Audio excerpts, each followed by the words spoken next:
Good morning. I'm Carlton Sharp, pastor of Faith Christian Center Church right here in Beaumont, Texas. And we're here on what's happening in our neighborhood. And today my special guest is Dr. Shannon Allen. Welcome, Doc. Thank you, Pastor Sharp. Thank you so much for having me. Hey, tell us a little bit about yourself real quick. Well, Shannon Allen, born and raised in Beaumont, Texas. I am the proud superintendent of the Beaumont Independent School District. This is my first year in this position. Wow. I have been in Beaumont Independent School District for my entire career. Started out many years ago as a substitute and have been blessed and fortunate to serve as the leader of the district today. Okay, so look, before we get into the information that we're going to share with the public today, let's go back to the beginning of this first school year. How about that? Yes.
Well, that's how we started the school year. Yes. I mean, it was exciting. We had a phenomenal start to this school year. You saw that little logo, EM Squared. Yes. Every moment matters. Every moment matters. That is our philosophy by which we will execute our work. We will be intentional and maximize the time that we have with our children. And then guess what happened? The storm hit. Yeah. September 19th. September 19th. Talk to us about that. So September 19th, of course, Tropical Storm Imelda impacted our entire community. You can see on that video slide the devastation that occurred throughout our entire community of Beaumont, Texas, and some of our surrounding areas. Pastor Sharp, that Wednesday, the day before, we had a board meeting that night. It was raining. But we were accustomed to, we knew that it was going to rain. We were expecting, 4 to 6 inches of rain. Correct. Well, we ended the board meeting, went home. It kept raining. So our emergency operations committee member, which is Chief Malbrough, he called me that night. He said, Dr. Allen is not looking too good right now. Right, so we need to think about, what we want to do. So we made the decision to delay school. We delayed school 2 hours. It kept raining. Wow. And it kept raining. And it kept raining. It did. So we're continuing to monitor the weather all night. We ended up, of course, canceling school for that Thursday because when I went outside at about 3:30 in the morning and I saw my street was flooded, I knew that the entire community was flooded as well because it looked just like Harvey. Wow. So 2 of our campuses were severely impacted. And if you want to pull up a couple of those slides, we can share with the community. Beaumont United High School as well as Phil Price Elementary School were severely impacted with flood waters throughout those campuses. Phil Price had around 6 inches throughout the entire campus, and Beaumont United is composed of multiple buildings. So Beaumont United's campus had water in almost all of the buildings. A few did not. I mean, but many of them had a significant amount of water. Yeah, but we could see the devastation that was in both of those schools. Yes. So when we're talking about getting school up and running, right after the tropical storm hit, that Friday, you know, we were trying to get on the campuses immediately to start assessing damages, to see what needed to be corrected. Of course, our other campuses had minor things, very minor that we can quickly, repair, get cleaned up so we could start school. We started school back last Thursday. However, for Beaumont United and Fail Price, totally different story. Wow. So with Fail Price, we are well into restoration, but massive amounts. Massive amount of work. At Beaumont United High School as well, tear outs. Beaumont United, we had to remove all of the furniture. Yeah, because we have a picture of the layout of Beaumont United. So as you can see from this slide, Beaumont United is composed of numerous buildings. Highlighted in orange are the buildings that we're going to be able to get back up for restart for Beaumont United, which is October 14th. So the remaining buildings that are not highlighted, we still have extensive work that needs to be completed in those buildings before students will be able to come back in. So we had to come up with a plan in order to get our kids back in school. You know, one of the things that we received feedback on was, why did it take so long? Well, I don't think everyone understands the scope of the damage, number one. And there was significant damage, and we had to assess that. We had to follow protocols that are established, environmental safety protocols. We have to follow those things and be specific. Yes, sir. Because you can't put kids back into an environment that's not toxic. Safe.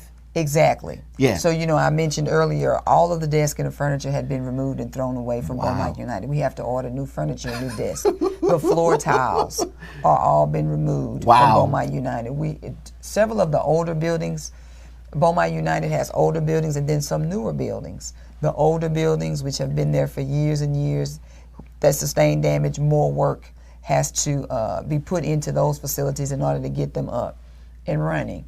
So, the feedback of, well, why did it take so long? Well, as you can see from those pictures that you showed earlier, the entire campus received so much. The only parts of the campus that did not receive any damage, I will tell you, the main administration office. Okay. The main gym. Okay. The large gym. Right. The science annex. There's a science annex. The one that's close to the 4th Street. Yes. Near 4th Street. And the old gym. Okay. The old gym. So the front part on Fournette Road to the gymnasiums, that walkway got damaged. The left side, all of those buildings, received some type of water, the cafeteria. And our new building, the 900, the 9th grade building, we just built that a year ago to accommodate Beaumont United High School's 9th grade students. That building came out pretty good, so there was not any. Well, talk to us about the historical background of this. Well, what was so frustrating is that the same students who were impacted by Tropical Storm Imelda were impacted 2 years ago, about 25 months ago, actually, during Hurricane Harvey. So you have students who, during Harvey, we lost a facility. We lost Central High School. Correct. Because of the sustained damage to that campus, we ended up having to move Central High School students to 2 locations, similar to what we're doing today. Amazing. Same thing again. And then 2 years later, these students who are juniors and seniors are going through the exact same thing with their school. So right now, we restarted all of our schools with the exception of Beaumont United and Fail Price last Thursday, which was I'm trying to think of last Thursday's date. I'm not sure. Last Thursday. Well, Beaumont United and Fail Price students are still out of school. That'd be the 26th. So we restarted on the 26th. So Fail Price and Beaumont United students have not returned to school yet. They are still out of school.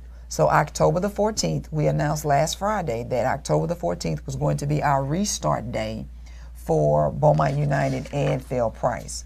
So we followed a process for restarting. Of course, assessing the damages. Of course, following certain protocols. And we wanted to determine what current options do we have available in our district right now. Correct. Looking at facilities, looking at capacities of our facilities, looking at the current enrollment, looking at what programs and options are available at all of our campuses so that we could come up with the decision that is the least disruptive. Because that's what I was going to ask you about. What are some of the options that you and your staff decided to look at in order to be, to deal with this challenge that you're having? So if you can pull up that slide that has the options, and I'll share, with the community what we thought about during this process. Well, Beaumont United, the portions that we can get up, and I want to clarify something. Beaumont United, we are going to bring students back into the usable portion of the campus on October 14th. Gotcha. However, it's not going to be all pretty and perfect and look as though it did before the tropical storm. That's good. There are no tiles, cement floors. I have no doors. No doors on any classrooms. Wow. No doors in those facilities because of the water that was absorbed. Some of the cabinets have been torn out. We're getting new furniture. So we're going to replace tile. We're going to replace doors as those things come in. Gotcha. We'll do it over the Christmas vacation, Thanksgiving and Christmas vacations. We'll do those things then. And I think that's good to tell the public right now, Dr. Allen, because some parents will look at that and say, hey, my child doesn't have, tile on the floor. So parents, when your students go to school on October 14th at the main campus, which will be the 10th through 12th grade students, please expect a few things. We won't have the creature comforts of doors on our classrooms yet. We don't have tile floors, so we'll be operating on cement floors. But that's okay, because in reality, all we need is the teacher and the students so we can start teaching and resuming instruction. Those things will be restored, but we wanted to get students into the facilities as quickly as we possibly could. So when your students come home on the first day after the restart and they say, oh, Mom, Dad, we didn't even have this. We didn't have doors on our class. I assure you that the environment is safe, it is clean, and our students will continue to learn. Okay? That's good. That's good. Yes. That's but good. I don't want them to be surprised by that because they may expect that their school will look exactly as it did. It will be restored. Right. But it won't. It takes time. It takes time. It takes time. So let's go back to your options that you had to consider. So some of our options, one of those options was adding portables. Well, we have access to around 70 or 76 classrooms will be available on the main campus. D Hall, E Hall, C Hall will not be available. So that's a significant number of classrooms that are needed. So the possibility of adding portables, that was something that we considered, but for the number of portables we would need to add and the time it takes to actually build those portables out, because you have to build walkways, electricity, plumbing, it would take 6 to 8 weeks. Yes. I mean, it would take weeks to truly get that done. Wow. So that wasn't an option for us. We looked at the enrollment capacities of our facilities. If you can pull up the next slide, I want to share something with the team. So that's our middle school campuses. So we looked at all of the enrollments for the past 4 years and this current year and the program options that were available there. And you see the trend where our largest middle schools, our smaller middle schools, our smallest being South Park, which currently has around 418 students. And we looked at the capacity of the facilities. So we analyzed everything. We were originally, of course, as one of the options, considering doing the same thing we did with Hurricane Harvey. Gotcha. Which was to utilize that Austin Innovation Center, move those programs out, move a portion of Beaumont United to that facility, and leaving the remaining students on the 10th through 12th grade campus at Beaumont United. Well, because the early college has grown and expanded, I wanted to move them to South Park to work in that same facility with the South Park students. Correct. But it didn't work. Logistically, it doesn't work because of the expansions in the Beaumont Early College High School. New programs, more students. I contacted Dr. Howard, who was so gracious to us during Harvey, and he allowed our entire campus to reside on his campus. Wow. And they're growing. They're growing. They have grown significantly. Right. So he wasn't able to accommodate that request. He could accommodate some students, but he could not accommodate the number of students that we would have needed. So when we looked at that option, that didn't work. We looked at the possibility of privately owned facilities. But one thing that's important to me is to restore a sense of normalcy to our students. So to put you in a commercial building It in does its feel like mass school. factor. Yeah, That's not creating an environment that is as normal as possible to help our students succeed. So that wasn't an option. One of the options that was considered was splitting time with Westbrook High School. Well, you know, other districts have had to do this as a result of hurricanes, meaning you have one campus goes in the morning and then the other campus goes in the afternoon, so your students are going to school half a day. Well, that's not an option. For me, our kids need to be in school half a day. Instruction full day. We don't need to disrupt the entire high school population. And because that would have been about 5,000 students. 4,500 students. Wow. And our kids need to be in school all day. That wasn't a decision that we needed to make because we could get a portion of Beaumont United up. Yeah. So that was off the table. We also looked at Smith as an option, Smith Middle School, because it was a previous high school. Well, we are with in partnership with Phelan Leadership Academies for Smith, so we don't have authority over that facility. Gotcha. We don't have that authority, so we couldn't use that. So we landed on a solution for getting our kids back in school as quickly as possible. What we're going to do is continue restoring Fair Price and Beaumont United. We are going to move the students from South Park Middle School to King and to Vincent. We're going to rezone them. We use the Lavaca as a guiding line to determine which students, if you're north of Lavaca versus south of Lavaca, would determine whether you will go to King or whether you will go to Vincent. We've already sent that information out to parents and students so they are aware. So that will free up that South Park facility. Yeah. The ninth graders at Beaumont United, beginning on October 14th, will go to school at that South Park facility. Now let me back up a second. So the kids, the middle school kids will be split between M.L. King and Vincent. Do the parents have an option of where their kids can go? No, that's a great question. Yeah. So parents are assigned, students are assigned to King or Vincent based on their address and that Lavaca as the new dividing line. If, however, they were not pleased with those assignments, the other option for them is Smith Middle School. Okay, and that's the only other option. That's the only other option because on the previous slide, I showed you the enrollments of our middle schools. Yeah. Our largest middle school right now is Oldham with 892 students, and then I think Marshall has around 862 students. So we know Vincent has had over 900 students before, so I know they have the capacity. King has a capacity for, you know, close to a little over 700 students, 750 students. So we know we had a capacity to serve the students in those facilities. So what we're doing is we're consolidating our resources. All of the teachers from South Park are going to be assigned to King and or Vincent following the children. Okay. Good. So that we can really increase our students' access to resources. They're going to have access to more teachers, more programs. We'll have additional specialists, behavior specialists, reading interventionists, math interventionists, more support actually on the campuses for the students. That's good. That's good. So those are some of the benefits that parents can look for as a result of this combining of those schools. Yes. And I will say that, you know, to our parents and to our community, you know, this was a necessary decision that we had to make. And I know it's painful. I know it's painful. And our students are not, our middle school students are not happy about this transition and having to move. But I know that they are resilient. I know that they will be able to go into their new learning environments and thrive and be successful. So we have to get through this little hump. But I know that our kids will do a fantastic job. But I am excited that I was able to say to Beaumont United and Fair Price parents, hey, your kids are going back to school on October the 14th.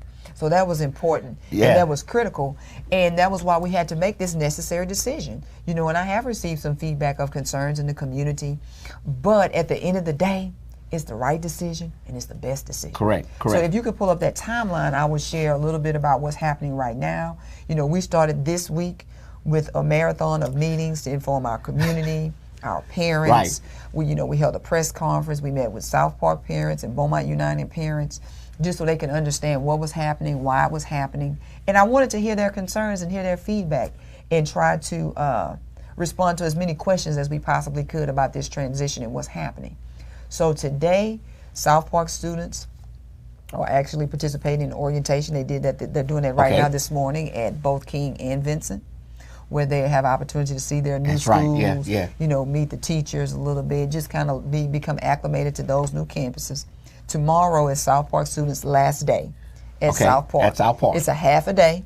Just for South Park. Just for South Park. Because, you know, when this airs, I want people to know that it's just for South Park. It was just for South Park Yes. on October the 4th Right. for one half day, so that the teachers can continue preparing. Teachers will be moving over the weekend to their new schools and, you know, setting up their classroom spaces. And let's also say this, that they won't have to be moving their stuff. The district is going to provide workers to help move their stuff. Yes, the district moves. The teachers don't have to move Yeah, their things. They are responsible Right. for it. They'll pack their personal things, because all they move are their personal Exactly. things. They'll pack their personal things. We have movers who are scheduled to arrive on Friday and Saturday. They'll move all the teachers' things to their new location, so teachers will be able to start unpacking and get their classroom spaces set up for Vincent and King's new students to arrive on Monday, October the 7th. Correct. And so you're already working out schedules for those new students. So they will receive new schedules on Monday. Correct. At their new site, and then we'll just keep moving. Now, another question before we go on to the next slide is, what happens to those South Park students who are in sports, who are in the band, extracurricular activities? What happened to those students as they merge into their new middle schools? So those students are going to be able to integrate into those sports immediately. We have South Park students participated in their final athletic games at South Park this week. That's good. So the athletic schedule has been revised somewhat, but those students are going to integrate directly into King and Vincent. They don't have to try out. Parents don't have to incur any cost. Good. So they're going to integrate directly into those sports. Our athletic director has already been in contact with the coaches, so we're going to have more coaches and we're going to have more kids. So, you know, the coaches are excited. Yeah, I can imagine. They are excited about this. So I just want to assure parents that, you know, students are going to be able to participate immediately. We're not going to have a cost associated with, you know, this decision to move our kids. We're not going to put that burden on our parents. One of the questions that came up, and that was listed in our frequently asked questions, was about the uniforms. Middle school students all wear uniforms. Correct. 6th grade and 7th grade across the district are consistent. So it's only 8th grade parents that would have that burden, but we're going to take on that burden and get uniform shirts, you know, for the students for the 8th grade. We're going to do that. We're working on that right now to try to get it for them. We may not have it on Monday, but we'll definitely try to have it for them by the end of that first week to give them a uniform shirt. Another thing, I just want to digress a bit. That 418 students at South Park, will they be equally divided? Or, I mean, it's not equally divided because you look at capacity. So more students are going to Vincent because of the capacity of the facility. Okay. So I don't have the exact breakdown, but I know more are going to Vincent than are going to King. Okay, good.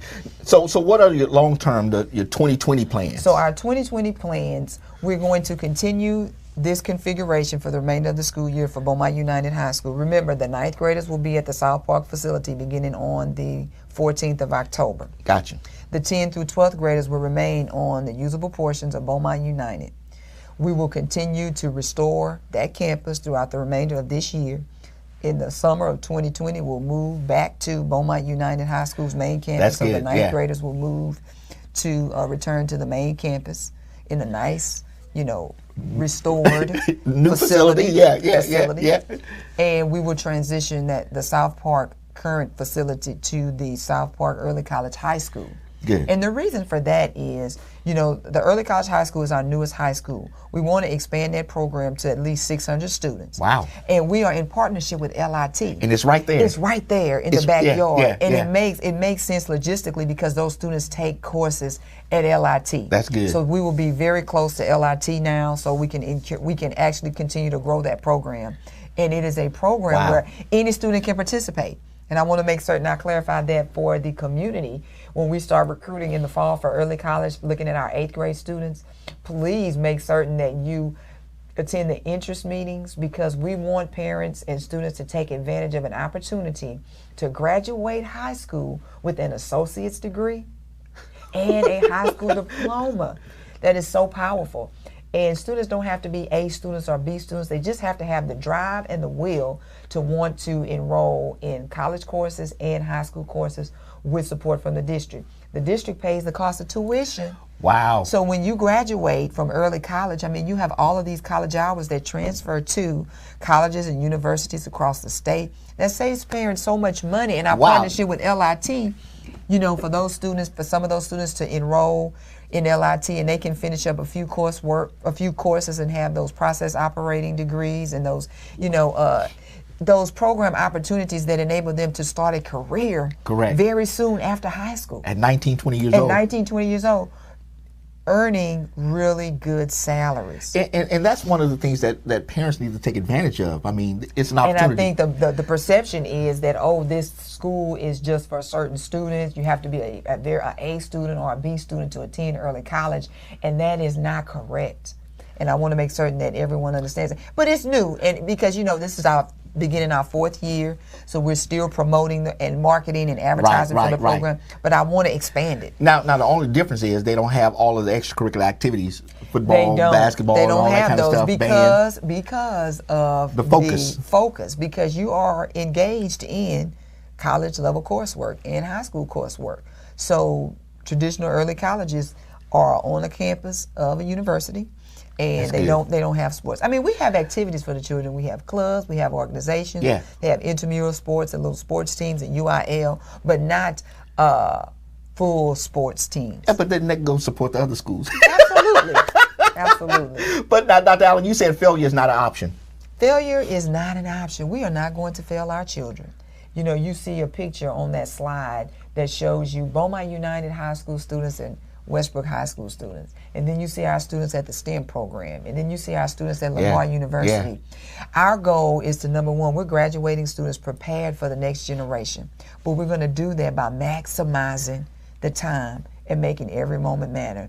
It is critical to me that we do the work that we need to do for the support of the kids. And I will speak it because I believe it. We're not going to fail. We're not going to fail. We're not going to fail our kids. The community is going to partner together and make sure that we come together and make this thing happen. Yes. And I appreciate partners like you and other ministers and the community members that have truly been in support of the decision that has been needed during this time. And it is a challenge. And I want to say to our parents in the community who have an opportunity to watch this, it is a challenge, but I learned a long time ago in life that we can do hard things. And just because something is difficult or challenging doesn't mean you don't need to do it. And we know that this is the best decision, and we're going to see the fruits of this very soon. And I want to make certain that our parents understand so they can help motivate our children that this is part of life. Change happens. And when change happens, you have to adapt. You have to move on. You have to grow and get better and work through. You don't run, you don't hide. You face it head on, and you are better for it. And I know at the end, we're going to be better as a district and as a community. We're going to be stronger in the end. Okay, now let me ask you this. What about waivers? I mean, waivers and or makeup days. What are you going to do about those? So we modified our calendar because Friday the 4th and Monday, October 14th, were originally scheduled as student holidays. The 14th was a student holiday and a teacher staff development day. So we modified our schedule so that all our parents know that this Friday coming up and Monday the 14th, students will come to school for those 2 days. We don't know from the state whether or not we will be granted waivers or not. We may be granted waivers, but we haven't received that information yet, especially for Beaumont United and Fail Price, because they will have missed a significant number of instructional days. So we are waiting to hear that information. As soon as we have more, we'll share it with our parents. Okay. Now, let's talk about transportation for the kids. Yes. Okay. So all our students will be transported. Our South Park students who are going to be rezoned to King and Vincent, they will be transported. We're going to transport Beaumont United High School students who need transportation to that 9th grade facility. Correct. And of course, our 10th through 12th grade students will be transported. And now the timing of that, for especially for the middle school kids, they don't take into school until what, 8:45? So it's not like the parents have to get them up at 5 o'clock in the morning to... No, that's a great question because we are actually distributing the bus schedules to students today and tomorrow so they can know their new bus routes, the new times. But because middle school is our latest starting group of schools, students, I mean, they'll have to be up a little bit earlier if they walk to school to catch that bus, but it's okay. Yeah. Now, I want the parents to know that all of this information can be found on the BISD website. Yes. And if you go to the information regarding post-Imelda recovery and transition, all of that information that she shared today is right there and available to you. So all you have to do is just go to their website, bmtisd.com, and they can get that information, Dr. Allen. And I would like to add that within that presentation, there are frequently asked questions that we may not have covered here today. Correct. But parents can go there, if you're a South Park parent or BU parent, and you can look up those questions and get your questions answered. We are going to continue to push out information and update that page so that we have the most recent and up-to-date current information. I will share that for Beaumont United, the start time for the 10 through 12 campus will remain the same. Okay.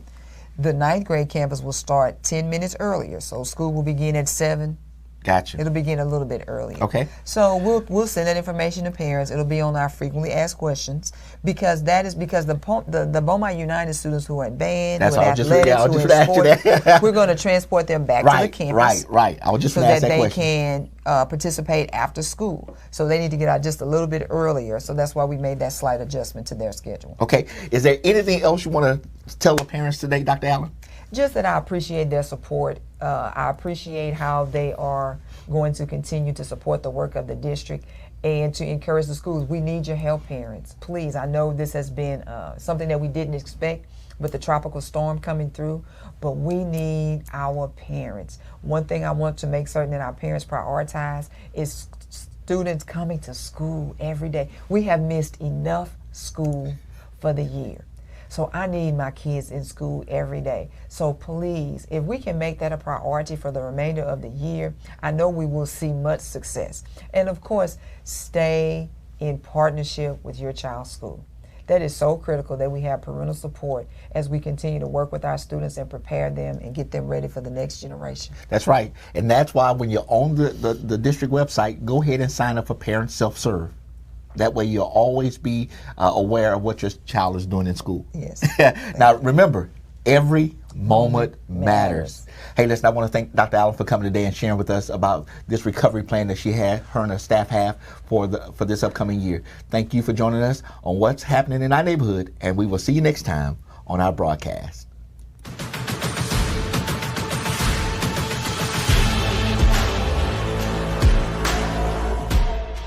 I am Shannon Allen, and I am thrilled to serve as the new superintendent of the Beaumont Independent School District. Beaumont ISD is uniquely positioned at the cusp of exponential change. Change in the success of our schools and change in the perception of our district. You know, Dr. Allen is a leader. She takes charge, and that is very important. We were a great team. We bounce things off of each other, but she's just inspiring. And she has a vision for where she wants this district to be. She always has. I envision that through high expectations and quality instruction executed daily, we will see the breakthrough that is within our reach and change not only Beaumont ISD, but the entire community. I also envision that all of our campuses will be high performing and families that have left the district will return. As the new superintendent, you can expect me to make decisions that are in the best interest of the students, first and foremost. I will always lead with integrity and fairness and a commitment to doing my very best work each and every day. I will be visible on our campuses and in our community.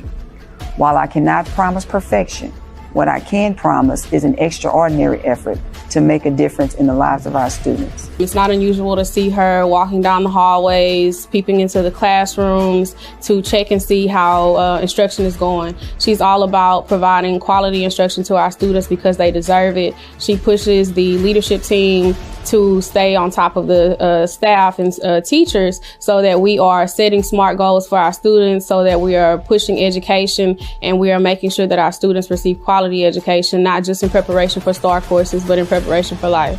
Beaumont is my community. I am 100% invested in the students that walk through the doors of one of our 28 campuses. This is a great responsibility that I do not take lightly. I can't do it alone. I need the support of our parents and community to make the difference that our students deserve. BISD is on the rise, and I can't wait to continue the journey. To the BISD family, students, and community, get ready because the best is yet to come.